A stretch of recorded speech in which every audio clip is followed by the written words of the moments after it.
Okay, everyone, we are expecting a few more people, but I think we will make a slow start. So welcome everyone to the 2024 Leeds Institute Data Analytics Careers event. You're all most welcome. I'm Paul Baxter, I'm Leaders Director of Education and Training. Before we get to the main event, there's a few housekeeping announcements.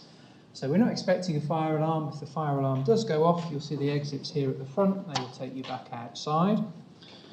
Toilets are at the back of the room on the left-hand side, and we are recording the session today, and it will be on YouTube following the session. So just a few words from me about the Institute for Data Analytics. So LEADER is the home for data science and AI across the University of Leeds. Our vision is to enhance and improve well-being and prosperity internationally through research and education in interdisciplinary data science and AI. And we're about working nationally, locally, internationally to generate high-impact data science research. So the opportunity for us is to bring people together like this from across different schools and faculties across Leeds so that we can offer something more than individual schools and faculties. We split ourselves into three functions. So we have a research and innovation function led by my colleague Roger Beecham, who that's really about developing research grants and supporting large research bids. We have a research technology arm led by my colleague Roy Ruddle. That's about providing the data infrastructure for data science research. So we have a secure research environment, LASER, we have safe rooms on campus for accessing NHS data, and expertise in all elements of data analytics and governance. But most important today, we have an education and training function led by myself, where we affiliate a range of master's programmes across the university and some various other activities that I'm going to say a little bit more about in the following few slides. So firstly, we have what we call a data scientist development programme. I'm not sure if my colleague Kylie is with us yet. She'll be here during the networking after the talks. So the Data Scientist Development Programme is an opportunity to scan the QR code where we pay people to work in data science with us for a year on data science related projects to help develop their career, usually after an MSc or possibly after a PhD. And that will be opening for recruitment later in the summer, around about May time, for people to start on those one-year paid jobs September. We also offer scholarships across a range of data science master's programmes. There are some scholarship students here I recognise. We'll be offering scholarships again for 24-25 academic year. That's due to launch in the next week or so. So if you scan the QR code at the moment, it will take you to last year's page, but in the next week or so, we'll open recruitment for our scholarships for underrepresented groups for 24-25.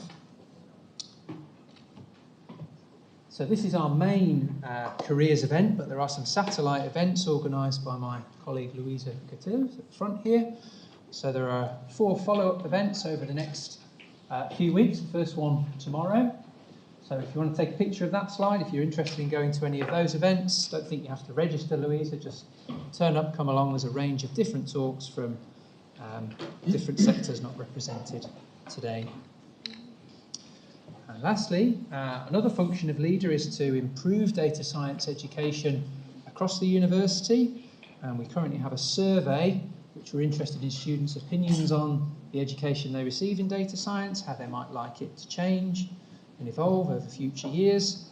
So I'm deliberately not giving you a QR code for that today. That will be in the information pack that comes out after today's session, but do please take part in that survey. There is a small incentive. There's a competition for an Amazon Love to Shop voucher and an opportunity to take part in some interviews afterwards, which is a paid opportunity.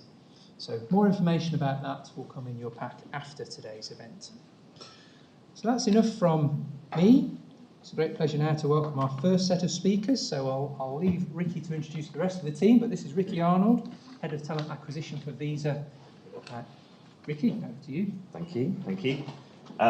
Welcome, everyone. Nice to meet you. It's great to be here today. Guys, come on. So, my name's Ricky. I head talent acquisition at Visa for Europe, which is basically all of our hiring, and that includes our early careers graduate program. Today we're going to walk you through a few things. Not everyone knows who Visa are, but not everyone knows what Visa do. So we're going to talk to you about what Visa do and give you an idea of some of the data that we have access to and what that looks like. Abbie, who's a senior manager on our early careers team, is going to talk a bit about our grad program and give you some tips on how to secure that first role after graduation. And then the stars of the show, Phi-Long and Aneta, they're two of our graduates at the moment, working with data in various different parts of our business. They're going to talk you through what their job looks like, how they use data in their roles, and give you a bit of a flavour of the kind of things we do at Visa. So, this is a really boring confidentiality slide. Right, so I'm going to get you guys to do some work. All right, so just need a raise of hands. So Visa is something responsible for over 11 trillion in transactions annually. So if anyone thinks it's A, throw your hand up. And this is a trust tree, guys, so if you get it wrong, it doesn't matter. It doesn't matter. Right, okay, 3 for network. B, who thinks we're a credit card? Okay, a few more for credit card. C, financial institution. Right, that's the popular one, thank you. D, e-commerce platform. Anyone for D? Right, we've got a D here, D there, D there. Okay, great. Oh, and one up there. Brilliant. We are a network.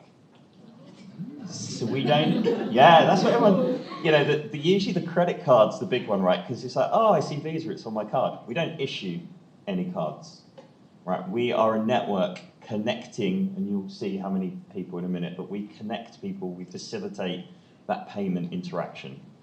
So, ready for some more questions? This is fun, right? This is fun. So, how many Visa credentials are there worldwide? And think, we don't mean plastic cards anymore, right? We're talking about like paying on your watch, your phone, like your digital credentials as well as the old school cards. So, hands up, who thinks it's A? 2.3 billion. No takers for A. Ooh.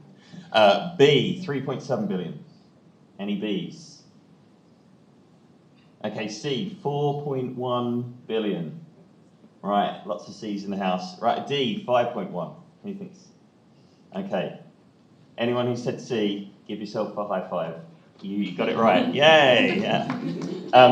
So 4.1 billion credentials worldwide, which when you think there's approximately like 8 billion people, that's a lot, right? There's still actually a huge amount of the population worldwide, like 1.4 billion, that are unbanked or underbanked, so they're outside of the financial kind of e-commerce or commerce sphere. So Visa's aim is to get those people involved in commerce as well. So you can relax now, no more questions for you at this point.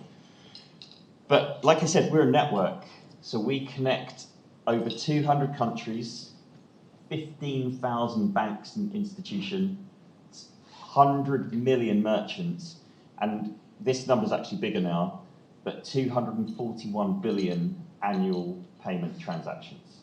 So you guys will probably be able to imagine this better than I will, but all of the data that comes out of those interactions through that network, all of the kind of pieces of information that Phi-Long and Aneta will give you a bit more information about, hopefully that gets you excited around sort of the kind of data that we're dealing with at Visa. So what do we do with that data? So just to give you some kind of a few different examples. So we provide market and competitive peer benchmarks to our clients, right? It allows them to uncover sort of key opportunities, gives them insights that they wouldn't have through the data that maybe they possess. We also, and hopefully you'll like this bit, and actually if anyone ever on LinkedIn sees anything by our Chief Technical Officer, he's non-stop talking about how Visa have used AI for the last 30 years. It's instrumental in everything we do, including our security. But we used advanced data science and AI we use that to help clients expand their portfolio and their customer base by giving them direction and steer on where they should go. And the key thing about our data is it is truly global. It's secure. We've got like super secure systems. Everyone says that Visa's security is second only to the Pentagon, and it's like the world's largest payment network. So these are the kind of things that we help our clients with, very high level, but hopefully that gives you a bit more of an understanding now about Visa, what we do. We don't do credit cards, we do networks. So I'm going to hand over to Abbie now, who's going to walk you through a bit about our early careers program and some tips on how to get your first role after graduating. Abbie. Cool, so I have kept this first slide quite general, so this won't be specific to Visa, but obviously if any of you are looking to apply to Visa, then great. But these are just some kind of generic tips on how you can think about approaching your first kind of job search outside of your university degree. Some of it might seem quite obvious, but I think it's always good to have a bit of a reminder and to put this at the forefront of your minds as you start going into that period of looking for roles. The first one being research. So it's really important that when you're thinking about jobs to think quite broad to start with and really get an understanding of what is out there and what is interesting to you. So you can think about that with kind of industries. So is there particular industries that are interesting to you? And then once you've decided that, are there particular roles within that industry that you're interested in? Alternatively, you could flip that on the other side and say, are there particular roles that you're interested in? And that be kind of the most important driving factor for you, and then be more open to kind of the industry that you're willing to be sat in. That can hopefully help you to narrow down some of the companies that you want to apply for. I think when you come to looking at graduate jobs, there's so many different roles out there, and it can be quite appealing to just go and send out loads of applications, loads of CVs, and see where you land. I think it's really good to make sure that you're actually applying to ones that you are interested in, because it allows you to put a little bit more focus on those applications. You can really kind of dig deep into your research, make sure that you've actually got a genuine interest in that role, so that if you are brought through to the later stages of kind of the recruitment process, you'll be able to demonstrate an interest in why you've applied for that role against kind of any others out there on the market. It's a good idea to read just job descriptions carefully when you're applying for roles. The job description will typically give you a really good outline of what you would expect to do in that role, and it should also be a bit of a guidance on kind of what skills you're expected to have if you are looking to apply for that job. If you've got any family or friends that you can speak to as well to get an understanding of what they might do in their jobs and whether that would be interesting to you, it can sometimes be nice to hear from somebody firsthand what they are doing rather than kind of just reading it off a job description. And then the final thing around research is just making sure that you're keeping up to date with any industry news. So back to the first point, if you've picked an industry that you're interested in, so for example, if you are thinking potentially Visa and you're interested in the payments industry, it's really good to keep up to date with what's going on in the payments industry at the moment. If you were to be asked in an interview, kind of what's something that's interested you about the industry in the last month, would you have an answer to that question? Could you talk quite comfortably about kind of what's going on and why that is of interest to you? Second thing is building your network. So this can be done in various different ways. First one is a LinkedIn profile. So I don't know how many people here have a LinkedIn profile. Okay, pretty good. How many people go on LinkedIn and update their profile, look for jobs, keep up to date with companies? Okay, not bad. Good, good. So keeping up to date with your LinkedIn profile and using this and looking kind of at different people and different companies is a really good way to start building your network. You could definitely just reach out to people, connect with them. Whether or not you build kind of a personal relationship with them, you'll still then have access to the sorts of things they're posting, which can be a really good insight into their job and their company as well. Second one you're all doing at the moment, which is great. So attending university and company events. So coming to things like this is a really great way to build your network. You'll obviously have heard from all of us and then various other companies today who you can then potentially connect with on LinkedIn. And if you are interested in applying for Visa, then you can reach out to one of us and start to build that connection on a more personal level. Use who you know. So if you have had friends from your university, for example, who have gone on to do jobs in various different companies, they can help connect you with people as well. It might not be them directly, but somebody within their company that works on an area that you're interested in can be another good way. And then making sure that you stay in touch with those people that you build those connections with. You never know when somebody could come in useful for you. Be employable, so continuous learning, making sure that you're not just kind of doing your university degree. There's a lot, as I mentioned before, around keeping up to date with what's going on in particular industries or particular roles that you're interested in, making sure that you're learning around that, and also any additional skills that you think would be useful for you to have. A good thing to do there is, as I mentioned, if you look at job descriptions, and a lot of the job descriptions that you're interested in call out a particular skill, and it's a skill that you don't think you've got yet, then you can use that opportunity to think about, how can I go about developing that? Is there any learning courses that I can sign up to that will help me, any books I can read, etc. Utilise what your university provide you. I'm not sure exactly kind of what you have access to here, but I'm sure there's some resources that you can use to help you, maybe things like building out your CVs, helping with LinkedIn profiles, interview practice, that sort of thing. Gaining transferable skills and understanding what transferable skills are. Example of this is if you've had any kind of job at the weekend that you might think is not relevant to the job you're applying for, it often can be. It's just trying to pull out those skills that are transferable and can be utilised across many different roles and industries. And then the last one on that is just to be resilient and don't give up. I think it can be really difficult in your position to be going for graduate jobs. It is really competitive, and it might feel like there's kind of multiple rejections coming, but if you keep at it and you really think about what you want to do, you will get there in the end. And preparation, so start early with your applications, making sure that you're tailoring your applications for each role and company you're applying for. As I said earlier, I know it can feel tempting just to send out loads of applications, but you will find if you're not tailoring those and if you're not showing your interest in that company, it is likely to be an application that would be rejected. Make sure you understand what your skill set is and how you can apply that to the role, and then practicing interview questions as well. I know it can feel quite cringy, but if you've got anybody that would be happy to practice an interview with you, then it's a really good task to do, because it really makes you think about, do you have an answer to that? If somebody was to ask you an interview, would you stumble on it? And it gives you the opportunity to go away and work on that. I feel like I'm going to run out of time, so I'm going to speak quite quickly now. Application process. So this is an application process at Visa for a graduate role. This might vary for different roles you apply for. For us, our initial stage is submitting your CV, and then you would come through to an online testing platform. Dependent on the role you're applying for, this will be either a coding assessment or it can be an assessment more based around kind of cognitive ability and situational judgment. If you pass our testing, you'll come through to a video interview. So a video interview is pre-recorded questions. I'm sure many of you will have seen these or may have experienced them already. During this video interview, we're looking at the competencies that you have and your behaviours to see if you'd be a good fit for Visa.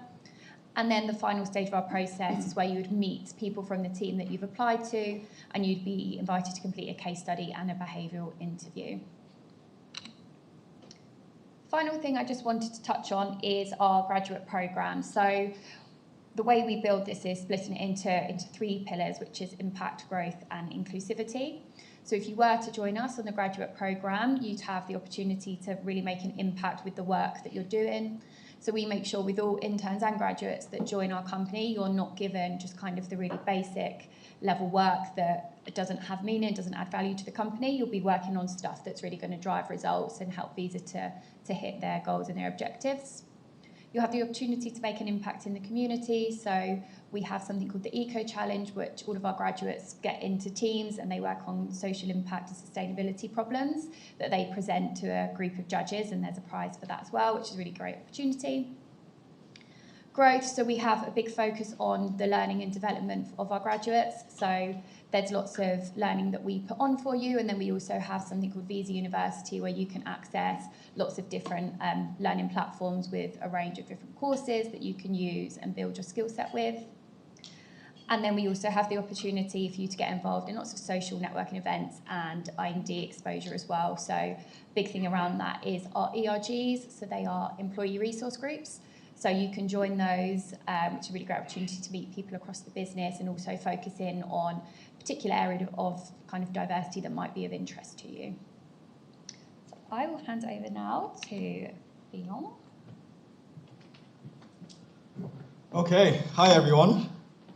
So I'll give you a quick overview of my role here at Visa. On the left, you can see my CV. On the right, you can see all the experiences that I got to do with Visa. Lots of cool stuff. So I'm from Poland. I have a background in Vietnam. I graduated from King's College London. I studied business management, not a sexy STEM degree like you guys, but I started my career in Poland. So I interned in Visa, Warsaw, Poland, 2021. Then after that internship, I got to work in Vietnam within the investment equity research team there in Vietnam. And then after my graduation, it seemed like the HR team liked me, and that's why they called me back to the UK. And now they moved me from Poland to the UK now. So now I am continuing my year as an associate graduate consultant here, and I've worked here now for nearly 2 years. On the right, you can see all the cool experiences, from traveling to all the trophies that Visa is sponsoring, things like Olympics. You get a chance to go to like Olympic Games. It's happening this summer. And then, so what I do in Visa, I'm within the consulting team, their strategy consulting team. It's the client-facing team of Visa. It's fantastic. I had the chance to work in multiple countries. I can see there in Germany, Sweden, Spain, England, Poland. Now I'm doing a project in Switzerland as well with lots of cool different clients. So that's that advisory side that I work on. I also work with the strategy side. So things like writing white papers on things like AI, the use of open banking, the use of data, updating our websites, trends, creating conferences. So that's a quick overview about me. Now I'm going to go into talking about my team and how we use data and what my team does. So the team that I am part of is VCA. We call ourselves Visa Consulting and Analytics. We are that advisory arm. We do very similar stuff to like Deloitte and McKinsey, MasterCard Consulting. They're all our competitors. But what differentiates us between like Deloitte and McKinsey Consulting is that we have the data. We have the data that Deloitte does not have, and that's what differentiating us. And that's why we're growing also really quickly. We're one of the fastest growing teams in Visa. And how we do that? We work with all the banks, with all the clients, so we know their situation very well. We know when they're struggling. We know if they're not selling their cards. We know if people are not using or spending. So we're able to identify opportunities pretty well with them and very quickly. With that, our consulting team, they develop a strategy, and as well, we later implement them with all the data-driven insights. We also connect all the different teams in Visa to provide that to our client. Things like marketing, data products, innovation, technology, product, and also the fintech team. And we use it using the 4 pillars within my team. We have the VCA advisory. That's the team that goes out to clients and tries to sell the projects and strategy. We work with the data science and products team. So they're the ones who would bring us all the data, the models, the predictive models. Then we have the VCA managed services. They're the one who implement all the strategies that we create. And we also have the VBEI, which is the Visa Business and Economic Insights. They're the one who does all the predictions behind the economics and all of that. And now how we use data. So this is the entire end-to-end process of a customer in a bank, for example, from acquiring the customer to onboarding the customer, usage, engagement, and retention. And we use data for lots of different things here, like you can see. So making sure we target the right customers, making sure they're using their cards, giving things like personal rewards. We have predictive models if a customer is traveling. We know if a customer has a pet. We know when a customer is planning to buy something. So lots of incredible data that can be leveraged, that we use that as part of our consulting. And just to finish it off, this is our economics team. They're the ones, they sell all their insights into seeing like if an economy, if like USA, if people are spending a lot, if suddenly people are not spending, if people are spending at a certain category more than the other ones, and they create incredible reports that gets sent to our clients, banks, financial institutions, and they use all of that. And yes, that's all from my side. Before now I pass it on to Aneta, who's going to talk more about the data side. Hi everyone, my name is Aneta.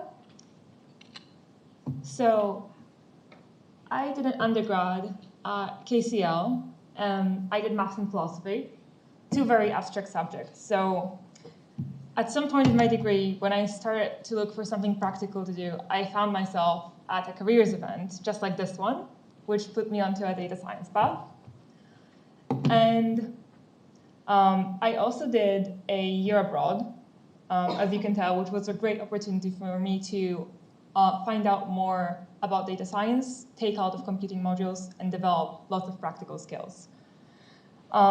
If you're looking closely at the timeline, my semester abroad is in 2020. So yeah, I did a semester abroad in the University of Sydney in Australia, remotely from London. So that was great. Also, for career development, I did lots of different internships. So these are the gray blocks on the timeline. I did industry and research internships in finance and research at King's and Oxford. So after graduating, I worked at a hedge fund called Millennium. I worked on developing and maintaining an internal equity trading tool, and it was really cool. I learned a lot, but the focus of my role is quite narrow, and I wanted to broaden my knowledge, so I went on to do a master's in computer science at St. Andrews. But that basically brings us to now. I'm at Visa, where I started in last October. So now I'm going to tell you more about my role and my team. So I'm a data scientist on the merchants and acquirers team. You probably know who merchants are. There are the companies like Tesco, ASOS, Uber.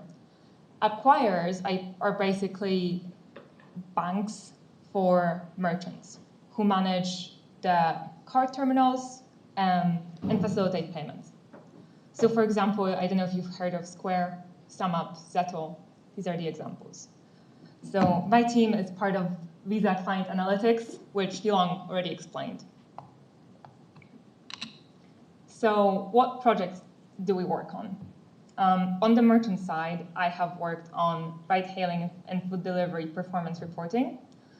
So the companies like Uber, Deliveroo, they do have their internal data, but if their numbers are going up or down, they don't necessarily know if that's the market share going up or down, because they only see their own data.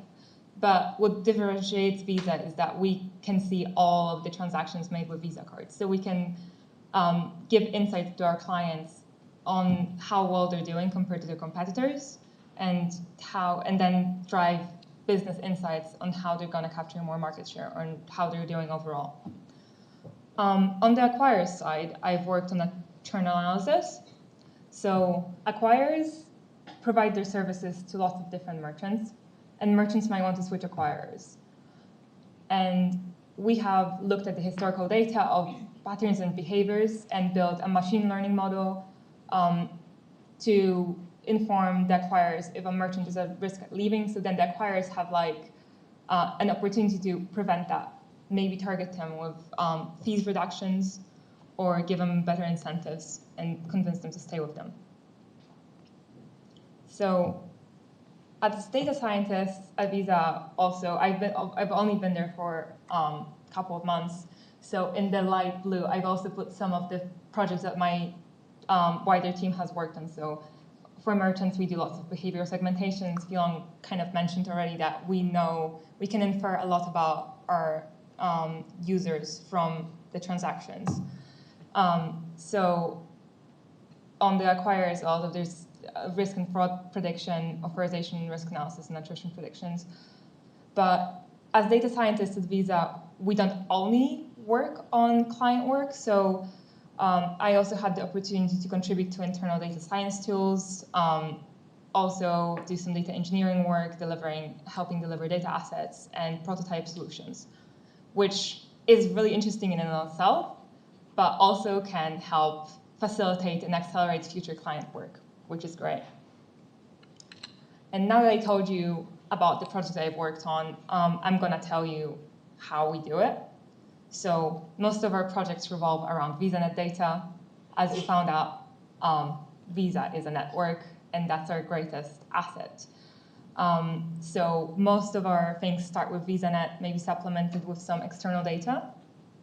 And on a high level, we turn the raw transaction data into data assets and features, which then power our reporting, analysis, and models that we then deliver to clients.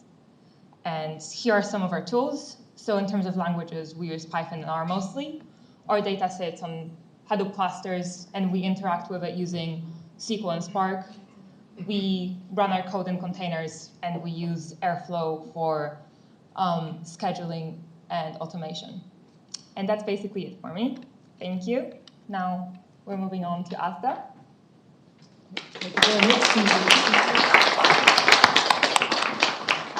Thanks very much, Team Visa. Much appreciated. So I should have said we're going to do questions a little differently. You should find on your benches there's a QR code. You can post questions on the Padlet, and we'll pick up as many as we can before the refreshments. You'll also have a chance to talk with the speakers at the refreshment session after the talks. But now, yes, it's time to introduce Team Asda. So Tom Waddington, Senior Manager for Measurement Science at Asda. Would you like to introduce your team and kick things off? Hi everyone, I'm going to delegate most of the responsibility and just sit at the front, which is my privilege. But I've got two of our data scientists who sit in our wider data and analytics function. And we're going to follow a similar sort of process to Visa, but we're going to talk about our career backgrounds and hopefully show you the journeys that we've gone on to get into the roles that we are in now. And then we'll do a bit of a deep dive into a specific project. So I'm going to hand over to Alex and let him start. Thank you very much. Yes, so some quick introductions to us. My name's Alex. I've been working at Asda since last October as a data scientist in the data science team. In terms of my background, I studied physics at Cardiff University. And in terms of actual job background, I never really had a technical role before this one, working odd jobs in retail, distribution, things like that.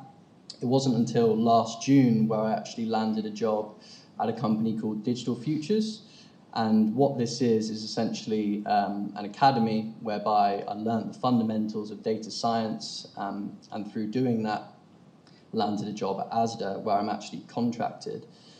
So joined Asda in last October. A little bit about my team. So the team contains about 15 people. And we're split off into sort of smaller teams which work on individual projects with the overall aim to essentially use the power of data, the insights that we derive from data, to provide strategy and insight for the company to move forward. Perhaps it's to save money, increase the number of customers, things like that. In terms of day-to-day responsibilities, there is a lot of technical side to the role, so a lot of coding. Predominantly, we use Python, things like debugging, testing, working with data pipelines, things like that. But then what a lot of people don't realize is that there is a whole other side to the role as well. So working very closely with stakeholders. This is like engaging in meetings where we're strategizing, using the data, and then applying that to the business in order to move forward. So that's a little bit about me, and I'm going to pass on to my colleague, Tom. Hi all, I'm Tom Lucky and I'm a data scientist at Asda. So I'm in the same team as Alex, so I won't talk too much about that, but I mainly work on the pricing project, which I'm going to talk about more in detail later. So in terms of my background, I actually studied here at the University of Leeds doing maths, where I started in 2017, finishing in 2020. So I enjoyed it a lot at the city, so decided to stay and did a 2-year data science graduate scheme starting in 2020 at Asda. And that was a really good scheme because you got to move around different roles, experience different teams and get different kind of perspectives on how to solve problems. So I started in technology where I was mainly looking at the data to do with Brexit compliance. Then I moved into e-commerce when I looked at defining a store catchment, so kind of what stores are delivering to what postcodes based on things like drive time. And then I moved back into technology where I looked at what makes a good promotion, which is where I became permanent and became a data scientist. I then looked at things related to like space, for how we do it for our clothing brand, where I then in this department I'm in now are mainly looking at pricing. So yeah, in terms of day-to-day, it's quite similar to Alex in the sense of working on improving the price elasticity model, where it's a lot of kind of getting into the data and getting into the code, but it's also answering those ad hoc questions from the business, kind of working together on getting a better solution for them. Yes, yeah, Tom next. So you have got me a little bit again. So as I mentioned, I'm senior manager of the measurement science team. We aren't data scientists, but we certainly use data science. I sit in the wider data and analytics function, which data science also sits in. And I'll come on to what the team do in a little bit, but my background, so I'm also an ex-Leeds grad, so I did my PhD here in the School of Geography. I'm currently on my 4th degree, so I obviously have a passion for continuing to be a student, but yeah, I've been at Asda for nearly 8 years now. I joined on a graduate programme, which was a retail graduate programme, so aiming to get people in to be store managers, which I didn't want to do, so I quickly moved into data. And I used to head up the geospatial intelligence team. So that was using spatial data, data science techniques, predictive modelling, machine learning to help with forecasting sales for new stores. So looking at where to place a new store, and if we open it in this location, what do we think the performance is going to be? Prior to joining Asda, I've got a very varied career path. So I used to work in Switzerland, where I did some Python programming to map avalanche release zones. I lived in Australia and New Zealand, where I worked as a farmer, an avocado farmer, in a zoo, construction. So I've done a load of weird jobs, but effectively I'm just trying to make the point that your career path isn't straight and you can go any way that you want to go. But the team that I look after now, so measurement science, so it's a brand new team.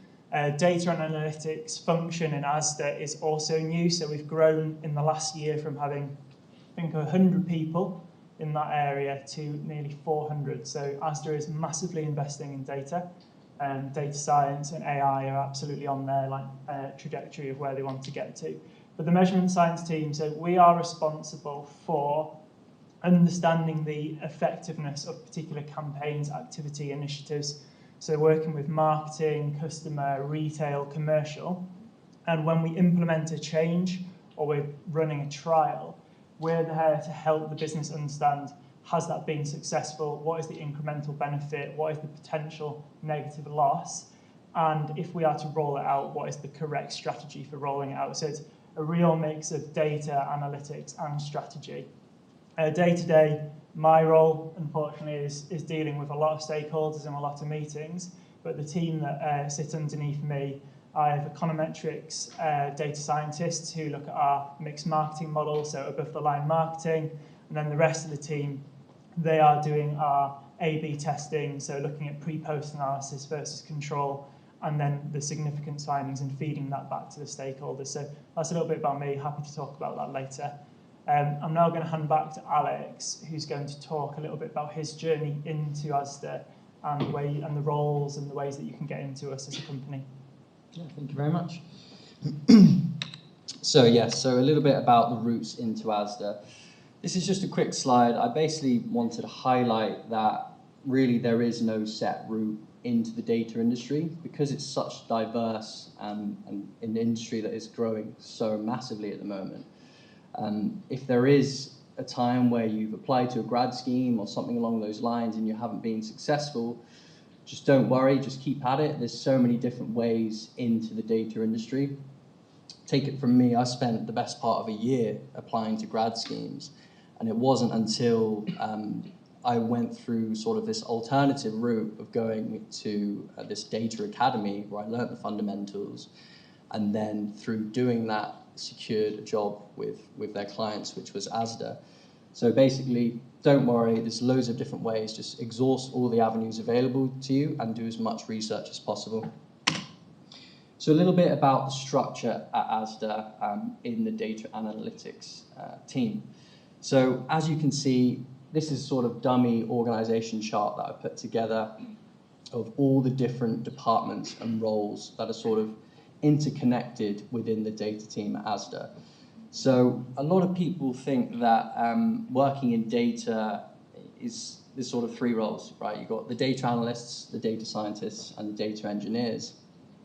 But really, it's the complete opposite. There truly is something for everyone. So no matter what your background is, no matter what your skill set is, there will be something available to you in the data industry. For example, if you're more into the sort of technical side of it, perhaps going down the route of BI visualization analysis, things like that, or more data engineer, cloud engineering, things like that. Or if you're more into the sort of business side, perhaps you've done a sort of finance degree, then you can go down more the route of project management or business analysis, things like that. And it's a really great environment to work in because all of these teams work so closely together. They're constantly communicating, collaborating, so you can pick up experiences and information from all of these different teams. Don't worry about being siloed in a single team. There's always that opportunity to develop and broaden your horizon. Now, just to go over some top tips for some applications, I've spoken to my colleagues and from my own experience, this is what we believe are some really great characteristics that you can portray in an interview. Firstly, proactivity. Like I said, the data industry is evolving massively at the moment. It's constantly changing. So being proactive is someone that's able to recognize problems before they arise and sort of keep up to date with all the changes that are going on. So if you can demonstrate that and in an interview, perhaps you've worked on a project, you've gone above and beyond what was expected of you and led a team to success, that's a really great example of showing proactivity. Secondly, curiosity. Data employers are always looking for people that are naturally curious and are asking the right questions. So demonstrate times where you've shown that passion to learn and gain as much subject knowledge as you can in an interview. So perhaps you've gone to extracurricular classes, or you've gone to these networking events and these leader talks, or maybe you've done sort of extra qualification that goes beyond your university degree that shows you're curious and shows that you want to learn about the industry. Furthermore, growth mindset. So this is all about being someone that is constantly looking to improve upon yourself. And like I said, the data industry is constantly evolving. So you want to keep up with that evolution in your own personal development.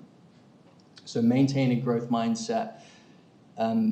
Bring up times in interviews where you've made mistakes, what you learn, the things that you did differently next time, and the skills that you developed through making those mistakes. Think about how you can apply those to the job that you're going into. And finally, showing a passion for technology. So this is really important. Of course, employers want someone that's not just interested in the job, but someone that is excited about it, And the world that we're living in at the moment is so exciting because there's so much new technology coming out at the moment. Things like AI has really taken the industry by storm. So if you can demonstrate that passion, perhaps you've got a personal project you're working on, perhaps you've got some sort of Git portfolio that you can show. It's a really great opportunity to flex to the interviewer that passion that you have. And just to finish off, I can't stress enough the importance of researching the company before you apply to it.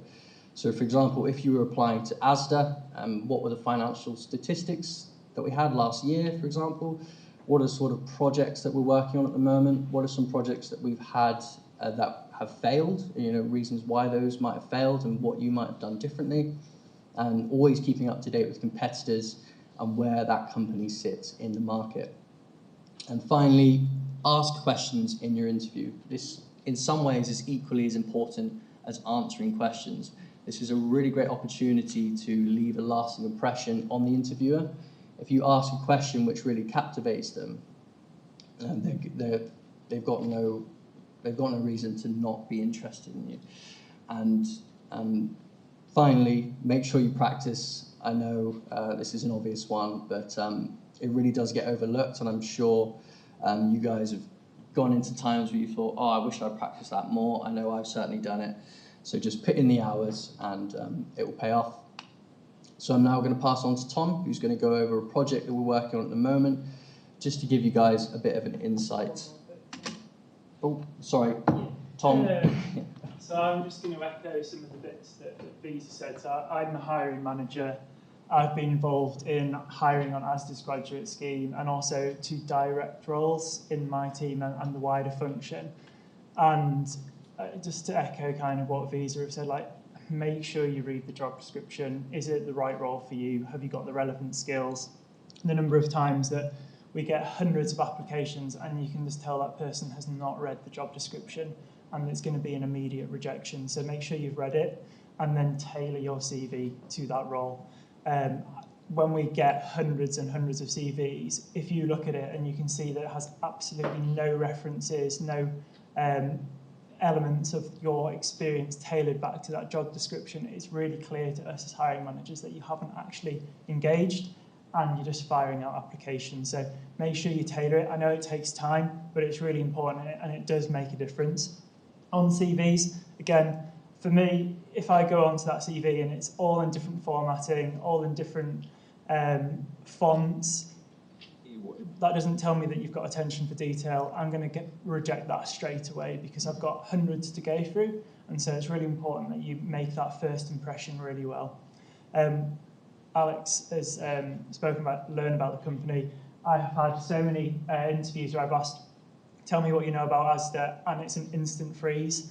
And if that is like the core kind of opening question and you know nothing about that company, then why do you want to work there?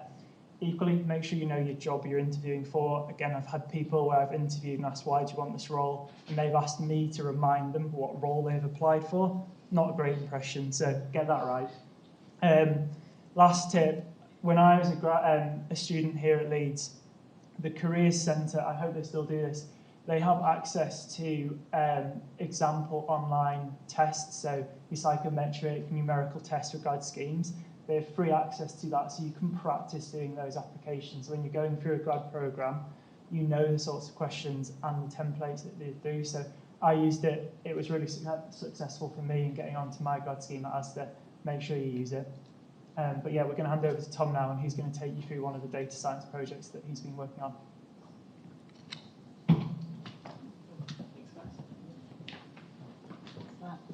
Hi all, so I'm going to take you through the price elasticity project that I'm working on.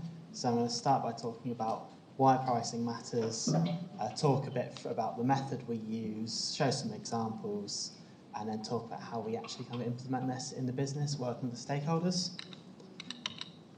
So yeah, pricing has never really been as important as it is today. Like, it's a huge kind of focus on what we're looking at.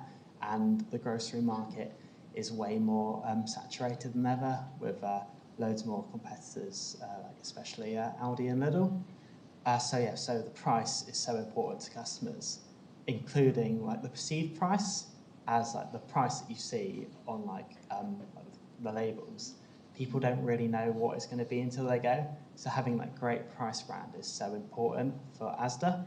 So one of like the big bets that we've done is our Aldi Lidl price match, where we've said for 300 or so items, we will be the same price as the cheapest of Aldi and Lidl.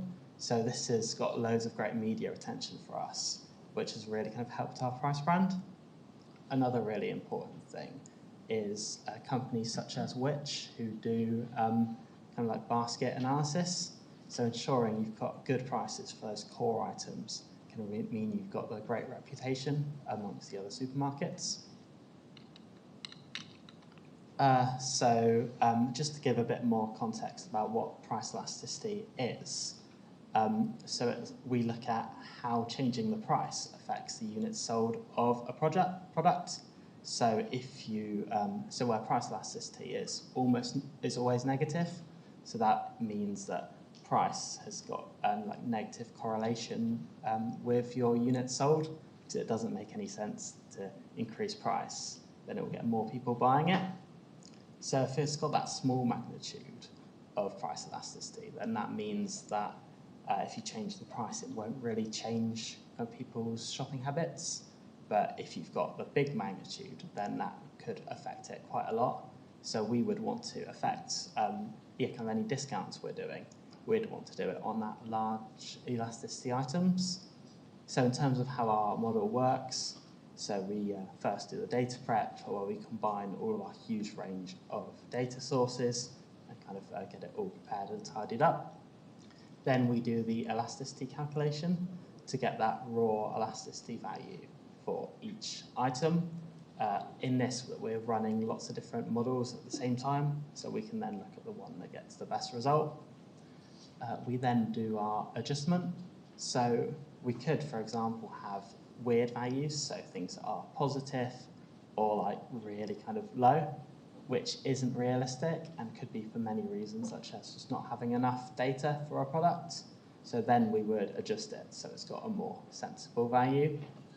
And then it's not good enough just to say to the stakeholders around a business, here are our numbers, go and use them and make big decisions based off them.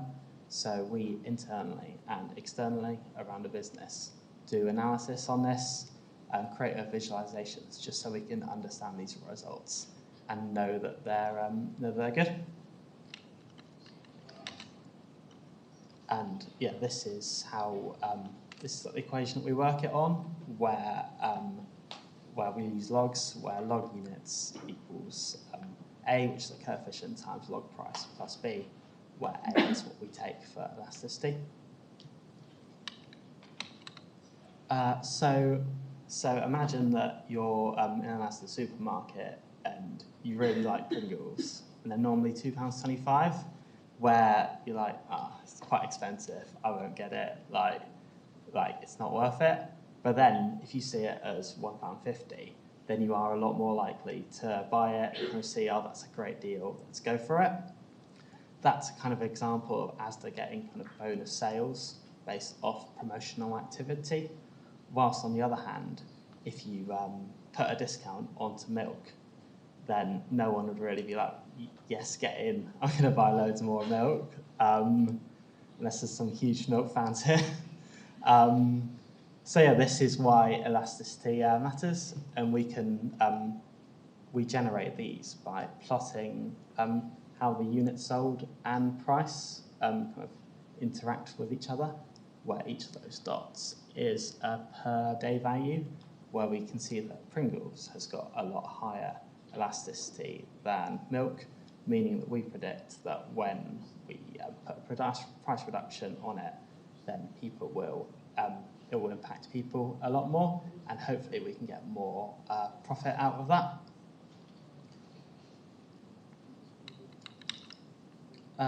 So talking about kind of how our outcomes and how we work this through. So we, as a data science team, we create the model and output this results, where we work very closely with the pricing team to work this out.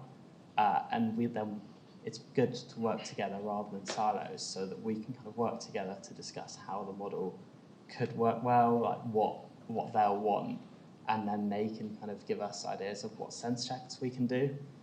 For example, like if milk gets a higher elasticity than Pringles, then we know there might be an issue in the model that could do with some smoothing out.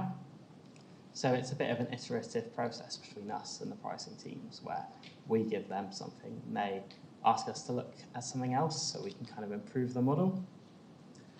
Then the pricing team can determine how to change the prices based on the values that they give us, which is then they pass on to finance, and finance may or may not have some kind of disagreements with that in terms of how much we're investing. Once that's all approved, then those price changes will go into store, where then stores, the website, will have to kind of update their labels or their websites, and then we need to ensure that supply chain can get us enough stock, because if you put a big discount on something, then that could mean that people will be buying a lot more on it. So yeah, we need to ensure that we're prepared for that. All right, so that's all from us as Asda. I think there's questions at the very end. So let's go over to that. Thank you very much, Team Asda. Just a couple of announcements from me. I'm told the Padlet isn't working for questions, so we'll do questions old school, as Tom says at the very end. I'll also highlight that the Career Centre that was mentioned in the talk are here, and they'll be in the foyer after the talk, so do please go and chat with the Career Centre. Now we're on to our final talk, something slightly different. I'm going to welcome Jane Lanson from the Alan Turing Institute, our national body in data science, if you will. Over to you, Jane. Your slide is there. Thank you. Hi everyone. It's lovely to meet you. I've learnt an awful lot this afternoon. I've found out that Visa know what pets I've got and who to blame when I end up buying and eating lots of Pringles. So it's been fascinating for me as well this afternoon. I'm actually employed by the Brilliant Club. It's a social mobility charity that mainly engages with schools and universities. We are partnered with the Alan Turing Institute for social justice, social mobility, equality and diversity and representation objectives, and there will be an awful lot of focus on that in the talk that I'll give today. I appreciate that you're all sitting here for a really long time into the evening for this event. We've made this as interactive as possible. My latest gadget that you're probably all familiar with already is Slido. And even the other speakers who are here, you might as well join in with this as well. If you've got a device, I'm sure you probably do, if you just find Slido on your device and put in this hashtag code here, it'll take you to a really easy to use, quite satisfying to use little interface there. And there are 5 times in the talk where I'll ask you to interact, and I'll show some of your contributions on the screen. I'll also share with you an email address direct to the Alan Turing Institute that you can use to contact them. You can sign up for a mailing list there about careers, about the resources that are here. And if you have an in-depth detailed question about data science or AI, I recommend you email the Alan Turing Institute rather than asking me personally. But there is a chance to submit questions on the Slido as well. Okay, so this presentation has been put together by the Alan Turing Institute, and I'm here to represent that, and let's get started. Okay, so what you'll hopefully learn about this afternoon is an overview of data science and AI, what it is and what it is not. I think this sits really well alongside the corporate presentations that you've had today, because I'm going to talk about other types of career journeys that are open to you as well. We're going to talk about the importance of diversity in data science, some fairly woeful underrepresentation that currently exists, and how we can work together in this industry to change that. You're going to learn about some of the data science roles, particularly in defence and security and in the public sector. You're going to see an example of a researcher and a professional in the spotlight. There's going to be 2 short videos of experts talking to you about that. And I'm going to show you some useful routes into these career options, should you be interested.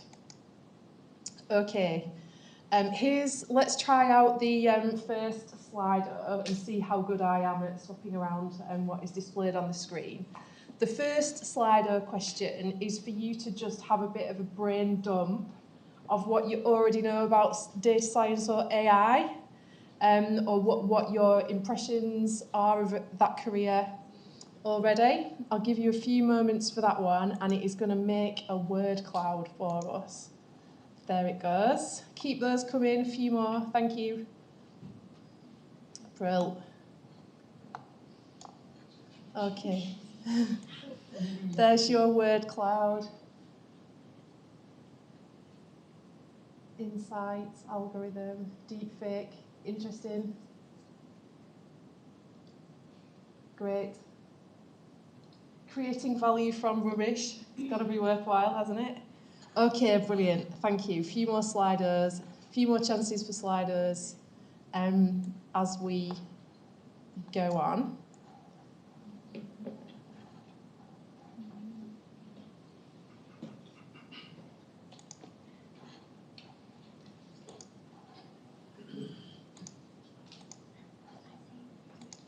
Okay. Right, the next one is a bit interactive, but it's not on the Slido. It's just to talk about with the people that are sitting next to you. I'm going to share 5 statements that we have collected, and I would just like you to discuss with each other the facts. Which of them are the facts? Which of them are the fiction? When we do this presentation, one of them causes the most disagreements, so I wonder if you'll identify which one that is. Here they are. I'll give you a couple of minutes to talk about it and nominate the facts from the fiction, please.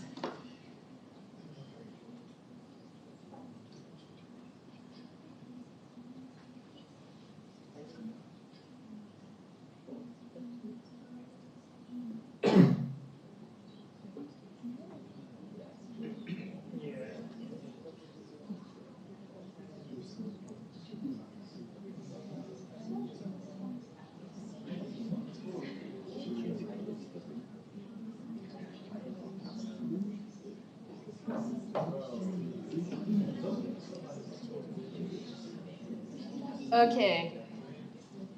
All right. I'm going to take a good old-fashioned shout-out here as well. Number 1, anybody want to shout out fact or fiction? Thank you. Number 2. Number 3. Hands up for fact. Pringles guy thinks it's a fact. I don't think it's fake, I just don't think it's very good. Right, absolutely, yeah, absolutely. Thank you, Dr. Tom. Yeah, absolutely. That's the one that always splits the room. It can do it.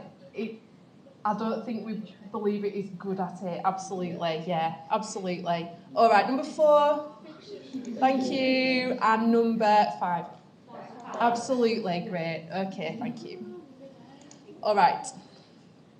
We've got a video here where somebody who's a lot more of an expert than me is going to talk about her doctoral candidacy, which is a hard word to say. It's a short video, and then we'll come back and focus more on the specific career paths for you.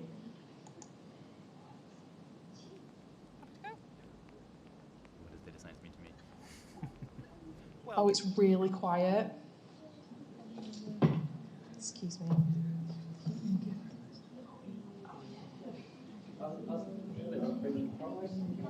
Thank you.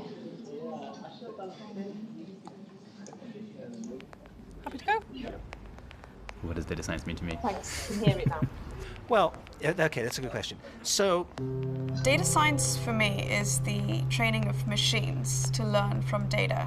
It's really about having a lot of data and trying to combine it all together to get predictions or answers or understanding about decisions. To make good decisions, you need to understand the world you live in. To understand the world you live in, one of the best ways we know how is by quantifying various aspects of the world. Data has been around for a very long time, and I think actually what's new with data science is bringing together these disciplines. Data on its own is of no value. It's how we actually analyse that data. The data science is all about turning data into useful applications of one sort or another. There is an enormous amount of data floating around. So you can see humans are generating lots and lots of data as they go about their everyday activities. It's everywhere around us. that causes an amazing opportunity, because if we go back and we look for patterns in what's happened, we can look for ways to do things better. We use the science and what we understand of how people behave to enable us to use those numbers in a useful way. Being able to use that information but without abusing it is going to be really important in the next 10 years. So the Institute provides opportunities for collaborating with scientists from different sites. And the Institute also provides opportunities for collaborating across different disciplines. You're able to bring together people with the problems and people with the tools for answering those problems. It's clear that the Alan Turing Institute is in a position to really be on the cutting edge of data science methodology. The possibilities are just very, very exciting. Data science will change the world. we should probably try to figure out how we'd like it to change the world and how we wouldn't like it to change the world and try and get there. So I think it's very, very exciting for science, for medicine, for economics. We're going to find out things that were embedded within the data that we could never have identified in any other way. I think data science will allow us as individuals, as people, to have a much more personalized and tailored experience in life. And how that is done and how the information is used should be of interest to everyone. Science is human, right? It's human interactions that cause great things to happen. It's an ideal locus for that kind of human interaction to take place. It's perfect.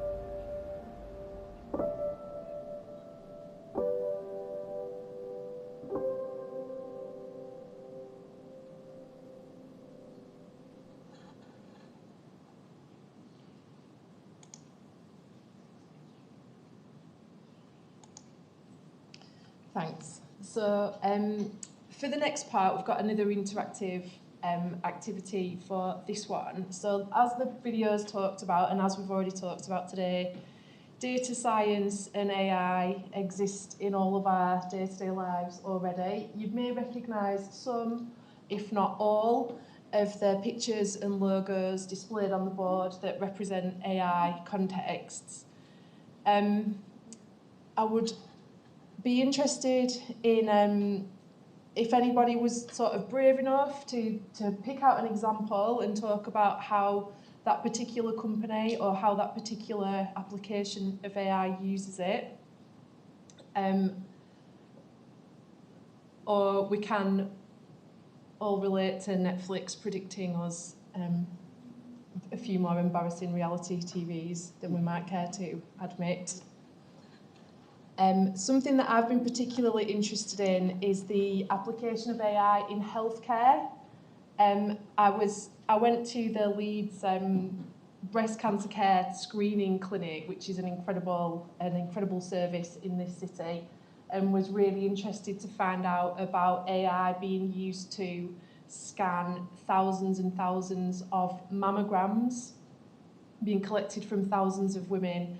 And the colleagues that I was talking to there were so excited about the AI supporting the spotting of very, very early signs of breast cancer tumours, which I hadn't thought of before I had that conversation, which I found fascinating, and it made me realise there's a whole other branch of available careers in the application of this technology that we're just starting to learn about. We're going to come back to a focus on diversity, and this is a Slido activity. If you would find the next Slido, please, and just give me some more words and another brain dump like you did before about what comes to mind when you think of diversity in this context. It could be negative or positive, but where you feel we are with this in this industry at the moment.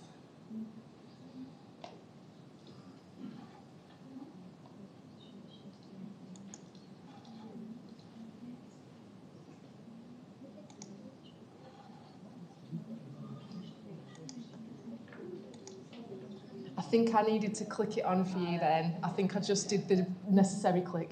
Thank you for your patience.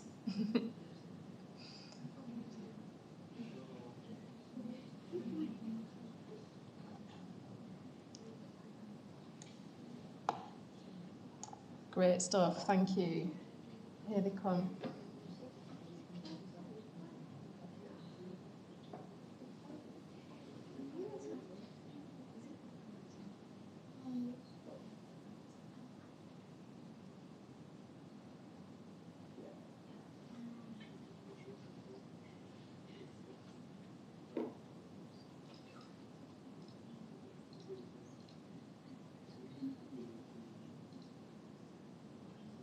Great, thank you. I can see lots of you are still typing. Variety of thought coming through so strongly there. Betterment is a really interesting way to phrase that.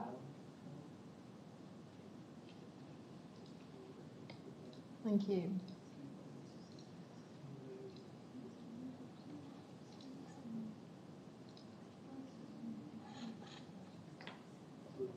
Thank you. Yeah, brilliant. Great. Great. Okay, I'm just going to share this quotation. There's a few different quotations from different sources in the slides that I'll share with you today, and all of the references for those are available. If you email the Alan Turing Institute afterwards, they'll send you these slides and all the references and different books and sources that we have used. Here's a quote from the Royal Society relating to the relationship between socio-economic background and the likelihood of somebody achieving a career in science.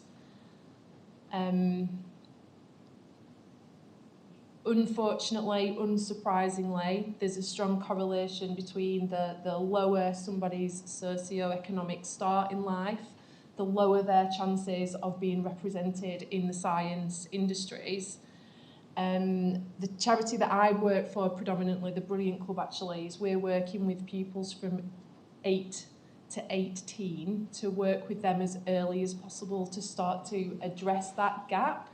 And here we are at the other end of the education spectrum where you're ready to complete your higher education and enter into the world of work and hopefully be part of the movement to address this social injustice, which we see in many, many other cohorts as well: race, disability, gender and sex.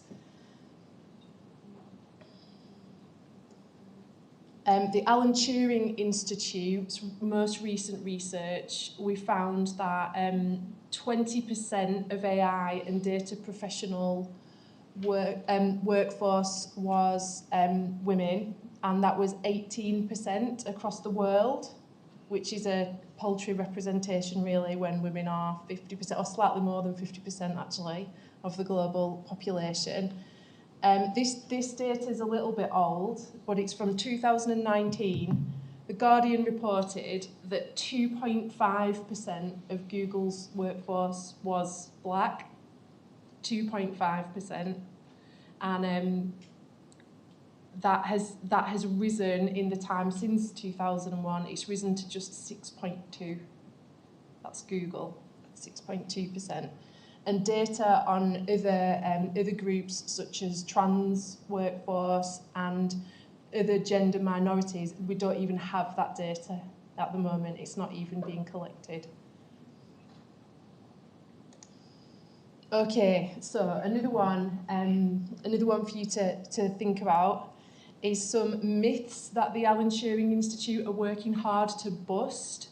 And this is to do with the process of achieving a start in a career in this field. Here are some things that are not true that we particularly wanted to focus on.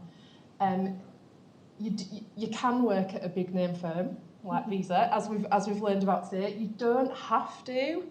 The careers in AI and data science aren't just in the massive big tech companies now. They are all over multiple, probably soon to be all industries.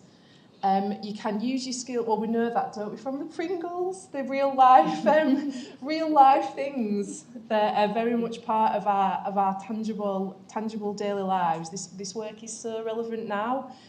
Something really crucial, I think we saw this in some people's career summaries actually. Some colleagues that we've met today were moving between academia, moving between industry. You can work in government roles, you can go back, you can learn again, you can learn at the same time as working and carry out research. This is really exciting. And a pick and mix career is available to you. Applicants from a wide variety of backgrounds are welcome. I think they're actually more than welcome. I think they are sought, actually. And this industry is working very hard to do better at representation. And a lot of roles, which I think we've learned today as well already, you don't have to have a master's or a PhD to do. There are graduate level entry roles and internships and all of the different routes into these careers. Okay. A whole lot of skills, I think, have been touched upon by colleagues that have already talked today. I'm just going to ask you to reflect on this in a second. there is a slider which I promise I will click onto a little bit more quickly than last time. Some of the key skills that have been identified as most desirable by these employers, we've put for you on a short slider, which I have now clicked, so it will be working. You personally, as somebody in the position who's thinking about starting a career, just reflect for yourselves on the slider, what transferable skills do you feel that you already have? Tick those, and we'll sort of get the sense of how you're feeling in the room and where your areas of confidence are and aren't.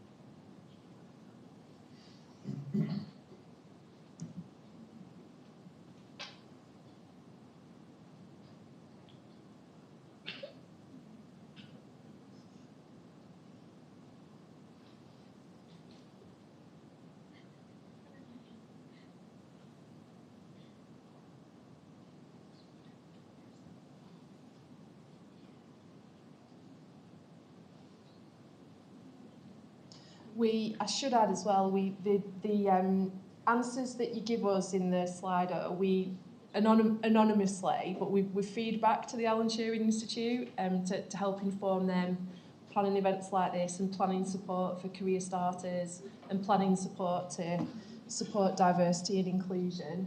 Interesting. I don't know if you made it that shape on purpose together. We're making it fatter at the top and going skinny at the bottom. That's quite clever if you did. Oh, that's an interesting pattern of those results. Thank you. Okay. So as some colleagues have mentioned already, there is an absolute wealth of types of roles that are available. I'm just going to work through this mind map and show some different types of jobs and job titles. I'm not going to talk about every single one of them in depth, but I think what is represented here is the range of things that you could look out for and be interested in and consider as a really tangible option for your routes into careers. If any of these are new to you or particularly pique your interest this afternoon, it would be a really good idea to get in touch with the Alan Turing Institute for advice.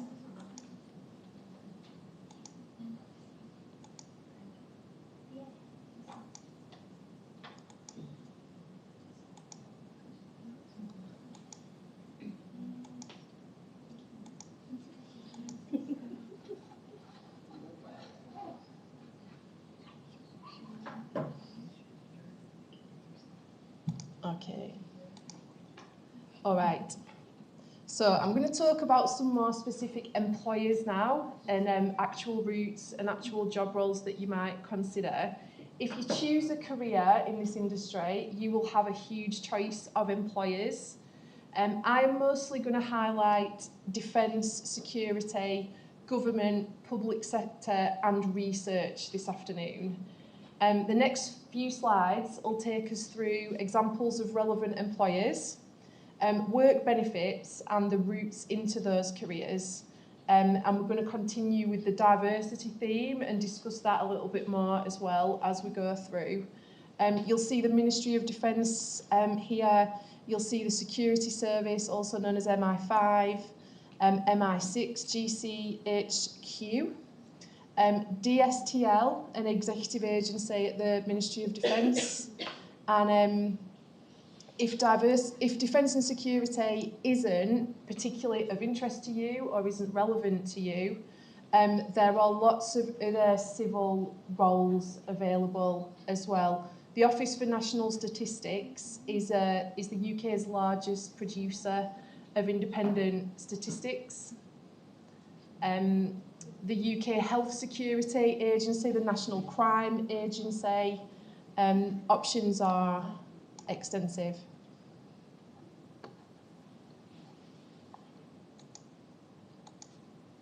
Okay, here's just like an interesting diversity point that I learned about working with the Alan Turing Institute. The emojis that have entered our cultural discourse and don't seem to be going anywhere, they were created by an AI in 2016, and the first raft of emojis that were created were incredibly biased in a number of different ways, especially they were incredibly gendered.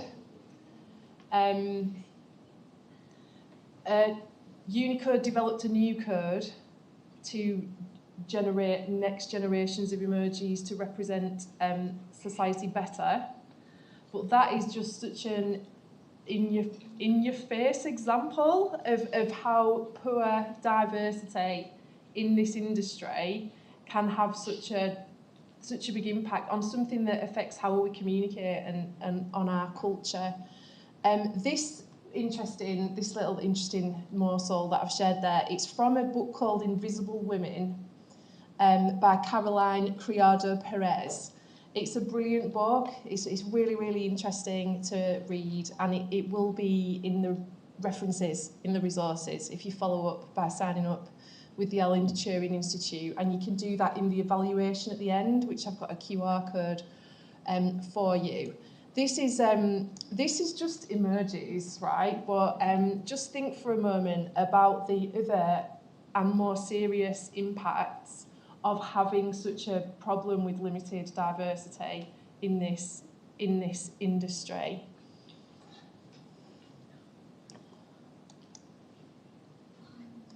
And I would ask you to think about as well, and this is on a slider as well, if we solved representation and diversity in AI and data science industry, if we got that absolutely right, how would that be better? Like, what would be the positive impacts of that?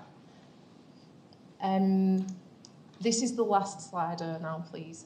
So go ahead and give me your thoughts on that, please. If we get representation right here, how will this benefit society, and what will the positive impacts be?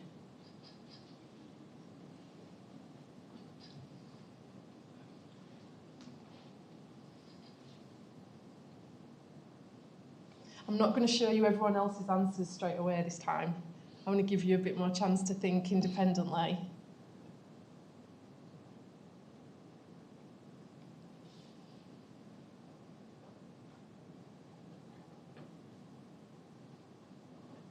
Brilliant. Thank you. Keep them coming.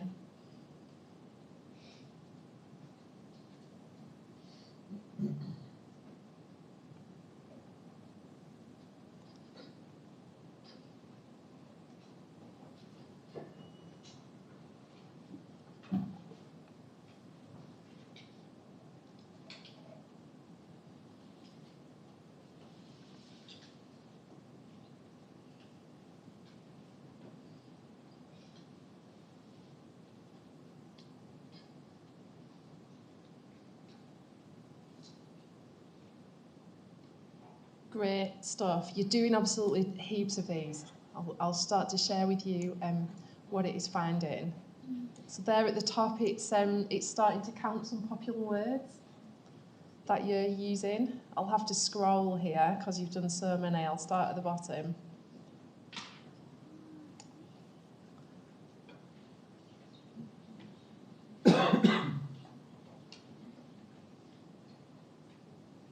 This is great, thank you.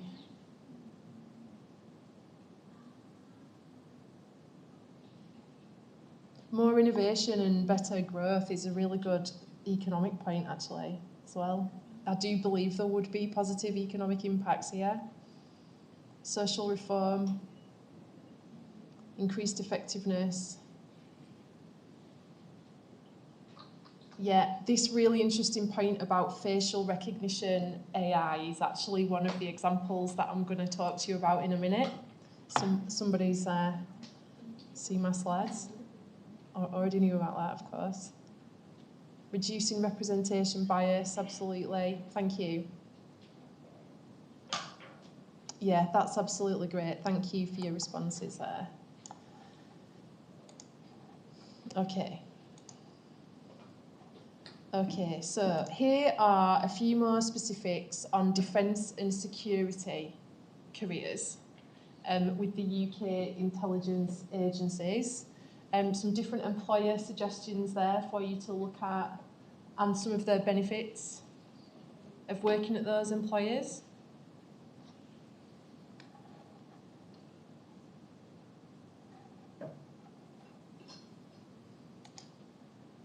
Here are a couple of quotations from two women working in these industries. These are two that were gathered from colleagues at GCHQ.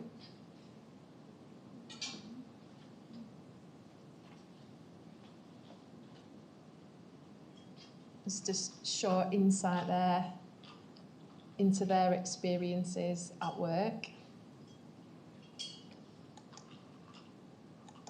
And here are some routes into data science at these employers, MI5, MI6 and GCHQ. So there's the graduate programmes that we've already heard about and started to discuss for those different roles.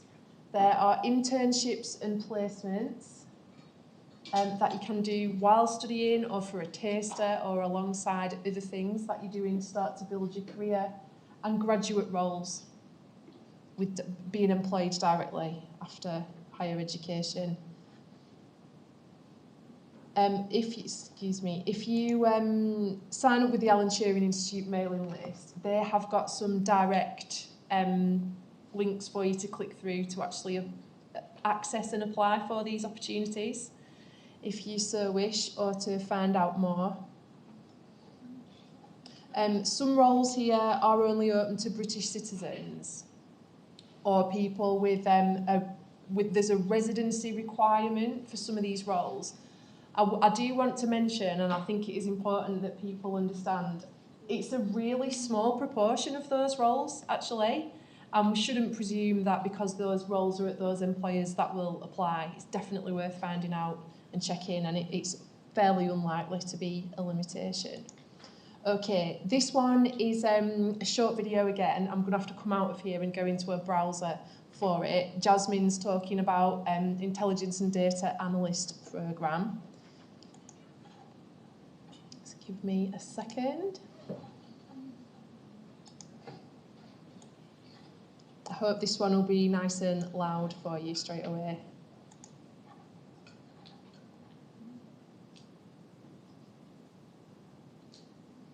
Hi there, I'm Lily and I'm a chemistry graduate at MI5's Technology Graduate Development Programme, or TGDP.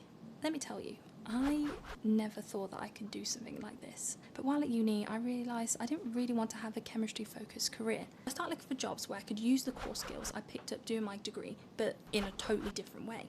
Then I found MI5's TGDP. And let me tell you, literally in the first 2 weeks, MI5 caught me up to scratch with everything. They've been so supportive and I'm being taught some literally incredible things. They even paid for me to get formal qualifications relevant to my new job role. And with so many different opportunities around, I really can't picture myself getting bored here. As for right now, let's just say I'm part of some vital projects that have a real world impact. I'm not just making money for some people I've never met before. I'm helping MI5 protect lives, while also getting to work on some pretty cool technology. It's amazing. Okay.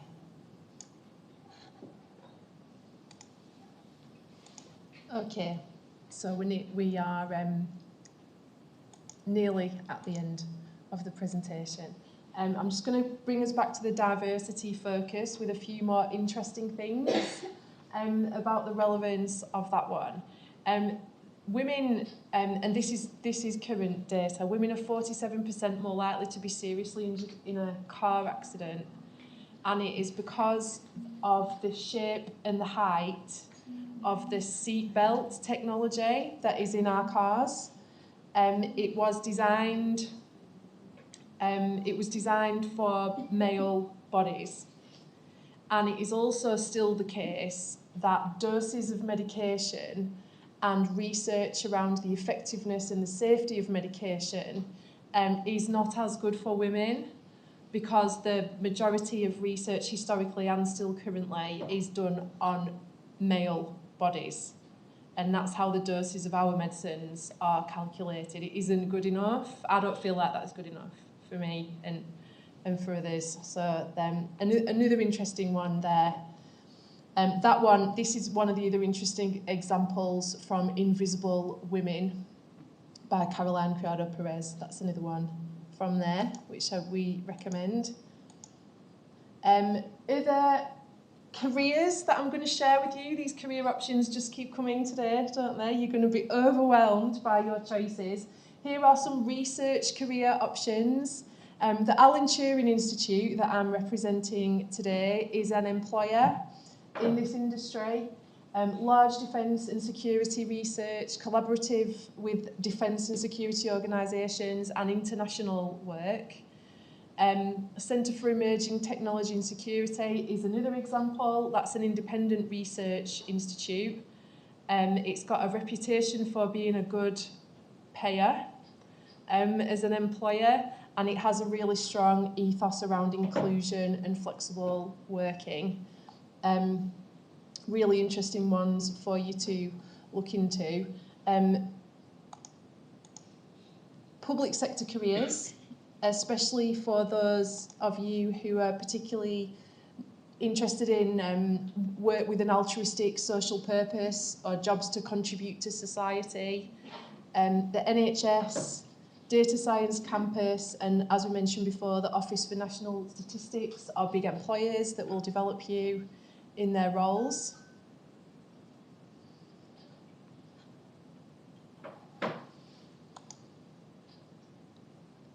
And here are some summaries of routes into both academia and into public sector data science roles. I can see a lot of you snapping pictures of the screen on your phones, which is a great idea. But remember, we can send you the whole slide deck with links afterwards as well. I'll be really happy for you to take advantage of that. Okay. Here's what somebody foreshadowed this earlier by mentioning it. Here's another interesting example of the impacts of lack of diversity and lack of representation in this industry.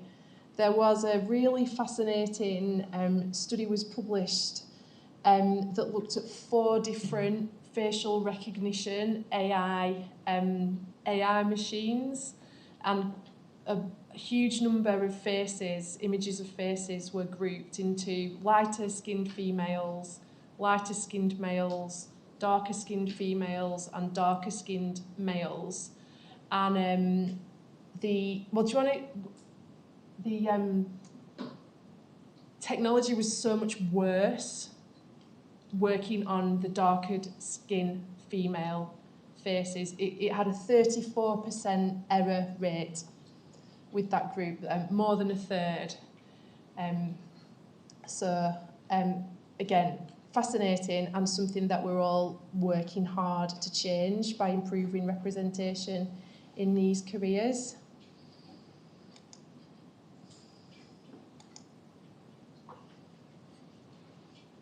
I think from your responses to the Slido and from what we've talked about already, I feel like there's a really good understanding in here of the importance of diversity and representation in these careers. We've talked a lot about a lot of different career options. I think somebody said earlier there is something for everybody in this industry. There absolutely is. Even just in the examples that we've talked about this afternoon. And I think what you said earlier actually really chimes with what the Alan Turing Institute is sharing here. Do I belong here? You absolutely do belong in this industry. This industry wants you. We want that diversity of thought and experience. I think you used the word variety earlier, a lot of you. That is exactly what this is talking about. And multiple groups seen, heard and included.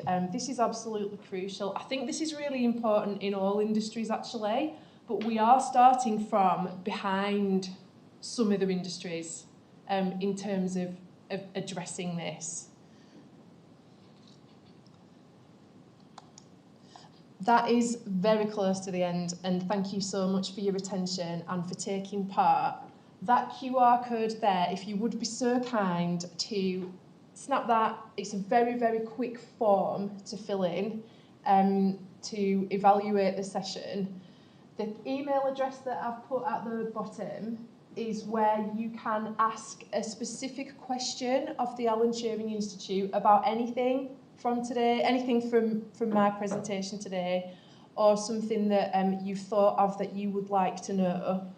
You can sign up to the mailing list through the QR code or by emailing the email address, and we will share with you the resources from today. We'll share with you some links to the specific employers and to the specific opportunities. And somebody gave you some great advice earlier, I can't remember who it was, about keeping in touch. I think a few of you said that. Networking. Give Alan Turing a follow on LinkedIn. That can be your LinkedIn good deed for the day. And keep in touch. Follow some key professionals that you see. Follow some people who are doing jobs that you're interested in, and your network will grow, and it will start to give you back some really interesting things to take you on your specific journey. The feedback form will ask you some diversity questions as well. They're optional, of course, but they are very handy for us in the work that we are doing in this industry and supporting representation as much as we can. So we'll really appreciate it if you would answer those. Is this the right time to hand back for the questions, Paul? Yes. Thank you so much, everyone. Thanks for your attention. Thank you very much, Jane. You've actually solved a problem for us, because your Slido has a Q&A function, and the audience are already using it to ask questions. So we have a way of getting questions for our Q&A session. So we'll have 15 minutes or so of general Q&A. So if you use the Q&A on Jane's Slido, and you can vote for questions you like. We already have a couple of good questions, so I'll send the roving mic round. Perhaps to Visa first of all. So, most popular question at the moment is: candidates are advised to research a company before applying. How should we do this? What aspects should we emphasise? I don't know who wants to take this from, Visa. I don't know whether to stand up. I'll look at everybody. I think I'm just going to make sure I can see the question. Candidates advised to research company. So there's various different ways you can do that. I think a good place to start is always the company website. You can get kind of the basic understanding of what the company do. I think it's been touched on as well, like places like LinkedIn are a really good insight as well, because people that work at the companies will often post things around kind of what's going on in the company. If there's any current trends within that industry, they'll probably post about that, or any research that they might be working on or their colleagues are working on. You'll be able to find out from there. I think also depending on kind of what kind of company and industry you're looking into, there's particular like newspapers that you could follow, or kind of articles that will have insights into that company and what's going on. I think Asda might have mentioned around like financial reporting. That's another tool you can use to find out what's going on with that company and what might be of interest to you. I don't know if you guys have got anything to add as well. I would echo that, but the bit that I'll add is a website called Glassdoor. So this is a website you can go on and you can search for any company. You might have to create an account, but it's free to do. And in there you can search for specific job roles in specific companies, and people who are in those roles will leave tips about what it's like to work there, culturally, behaviourally, what the application process looks like, expected salaries, the actual questions that you might get asked in an interview. So it's a really useful tool if you are looking to apply for any company, not just Asda, to go on there and understand people's previous experiences, and it will tell you a lot about the application process. Thank you. John?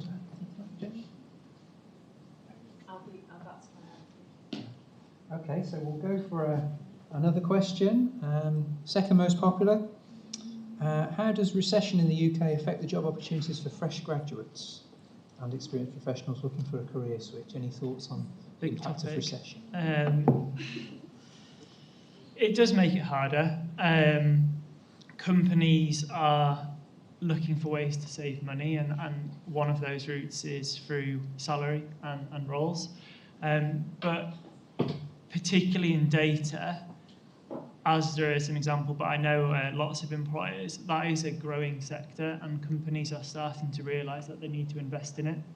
And so even through struggling economic times, there are roles available. So there are options for you. I mentioned in our talk, we've gone from 100 to 400 people in our data and analytics function. So yes, some companies may be slowing down their growth, but it doesn't mean that those opportunities don't exist.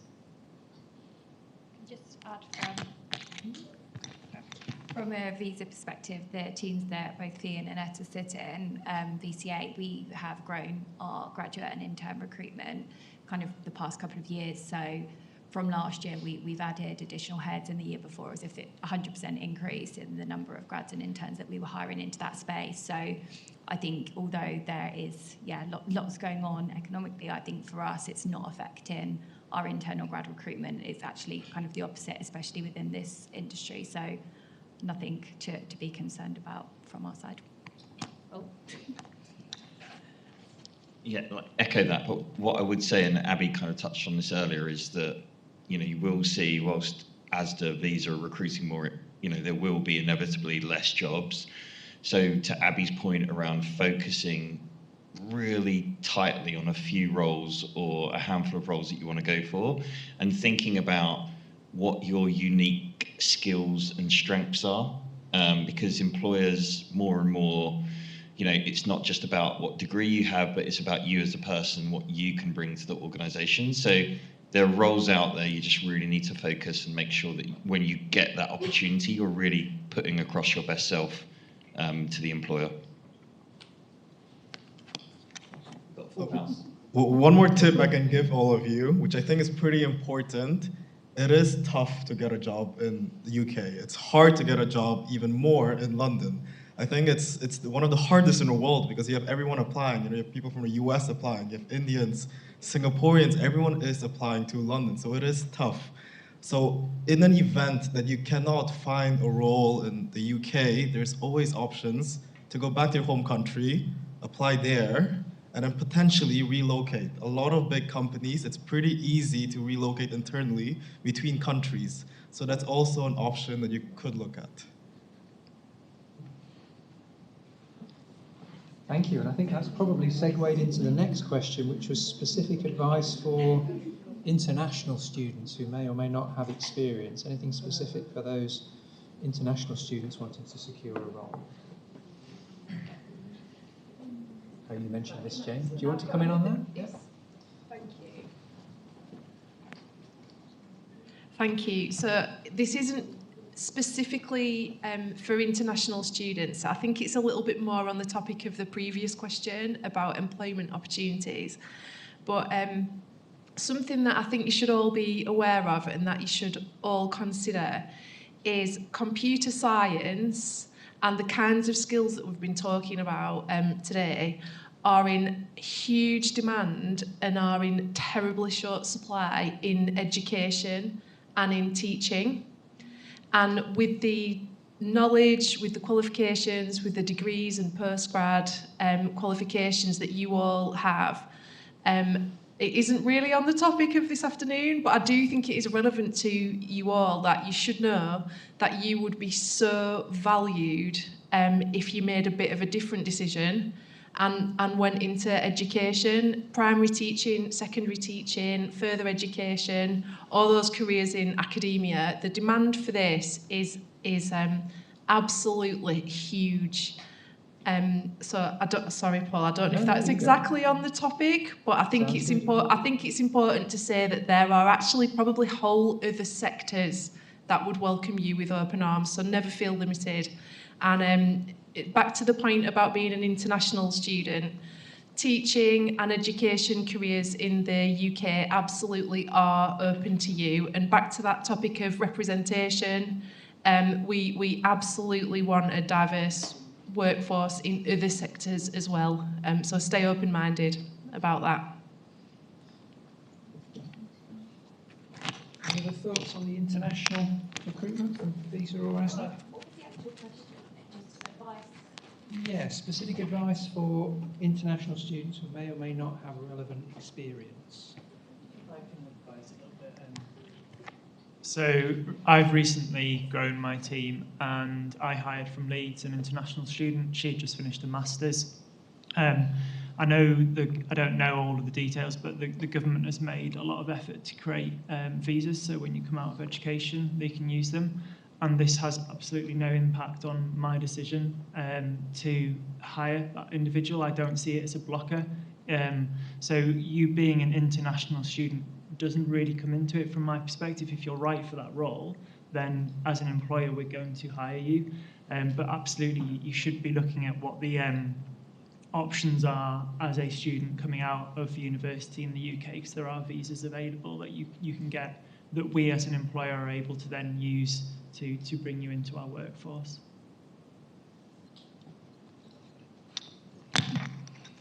Yeah, just to add from a visa perspective, dependent on the job you're applying for, there will be some where we can support visa sponsorship and there'll be some where we don't. So I think just make sure you're having a look on the job description, because it will clearly say there whether or not we will, and then you'll know whether or not you'd be able to apply for the role.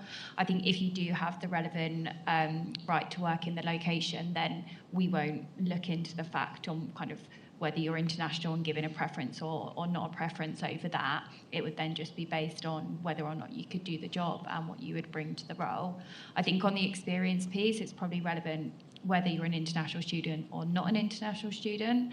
You don't have to have relevant experience for a lot of our roles. As I said before, you can have transferable skills from other kind of types of experiences that you've had that would help you in that role.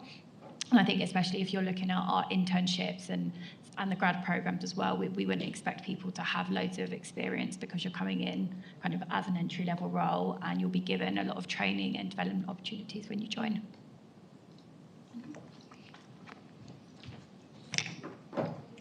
Thank you. I'm not seeing any new questions coming in, so I think maybe it's time to move to the next part of the event, which is our networking. And there will be cake and there will be cheese. That's outside in the foyer, and we do have 2 stands from feedback. Let's turn that mic off. From Kylie from the Data Science Development Programme, and from the Career Centre, and all our speakers will hang around and will be happy, I'm sure, to take individual questions and queries over cake, cheese and wine. So thank you everyone. See you outside.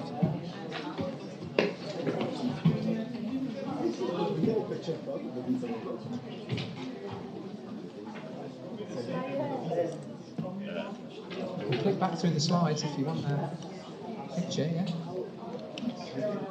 You just click back through the slides and we'll get you to the Visa logo.